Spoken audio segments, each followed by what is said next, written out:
ಪ್ರಜಾಧ್ವನಿ ಇದು ಪ್ರಜೆಗಳ ನಂಬಿಕೆಯ ಧ್ವನಿ.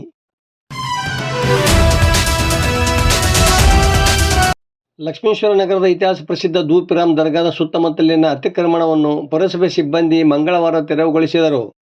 ದರ್ಗಾದ ಎಡ ಮತ್ತು ಬಲ ಭಾಗದಲ್ಲಿ ಅಂಗಡಿಗಳನ್ನು ನಿರ್ಮಿಸಲಾಗಿದ್ದು, ವ್ಯಾಪಾರಸ್ಥರು ಅಂಗಡಿಯಲ್ಲಿ ವ್ಯಾಪಾರ ಮಾಡದೆ ತಗಡಿನ ಸೀಟುಗಳನ್ನು ಹಾಕಿಕೊಂಡು ರಸ್ತೆಗೆ ಬಂದಿದ್ದರು. ಇದರಿಂದಾಗಿ ಸಾರ್ವಜನಿಕರಿಗೆ ದರ್ಗಾಗೆ ಬಂದು ಹೋಗಲು ತೊಂದರೆಯಾಗುತ್ತಿತ್ತು. ಅತಿಕ್ರಮಣ ತೆರವುಗೊಳಿಸಬೇಕು ಎಂದು ಅನೇಕ ಬಾರಿ ಸಾರ್ವಜನಿಕರಿಂದ ಅರ್ಜಿಗಳು ಬಂದಿದ್ದವು. ಈ ಹಿನ್ನೆಲೆಯಲ್ಲಿ ಪುರಸಭೆ ಮುಖ್ಯಾಧಿಕಾರಿ ಮಹೇಶ್ ಹಡಪದ ಅವರ ನೇತೃತ್ವದಲ್ಲಿ ಪೌರ ಕಾರ್ಮಿಕರು ತೆರವು ಕಾರ್ಯಾಚರಣೆಗೆ ಮುಂದಾಗಿದ್ದರು. ಈ ಸಂದರ್ಭದಲ್ಲಿ ಕೆಲ ವ್ಯಾಪಾರಸ್ಥರು ತಕರಾರು ತೆಗೆದರು. ವಿಷಯ ತಿಳಿಯುತ್ತಲೇ ಮಾಜಿ ಶಾಸಕ ಜೆ.ಎಂ. ಮಹಾಂತಶೆಟ್ಟರ, ಶಾಸಕ ಡಾ. ಚಂದ್ರು ಲಮಾಣಿ ಸ್ಥಳಕ್ಕೆ ಆಗಮಿಸಿ ಅಧಿಕಾರಿಗಳು ಮತ್ತು ವ್ಯಾಪಾರಸ್ಥರೊಂದಿಗೆ ಚರ್ಚೆ ನಡೆಸಿದರು.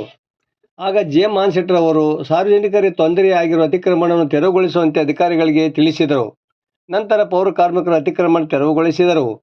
ಯಾವುದೇ ಅಹಿತಕರ ಘಟನೆ ನಡೆಯದಂತೆ ಪಿಎಸ್ಐ ಈರಪ್ಪ ರಿತ್ತಿ ಸಿಬ್ಬಂದಿಯೊಂದಿಗೆ ಸ್ಥಳದಲ್ಲಿಯೇ ಮೊಕ್ಕಾಂ ಹೂಡಿದ್ದರು. ವರದಿ ನಾಗರಾಜ ಹಣಿಗೆ, ಪ್ರಜಾಧ್ವನಿ, ಲಕ್ಷ್ಮೇಶ್ವರ.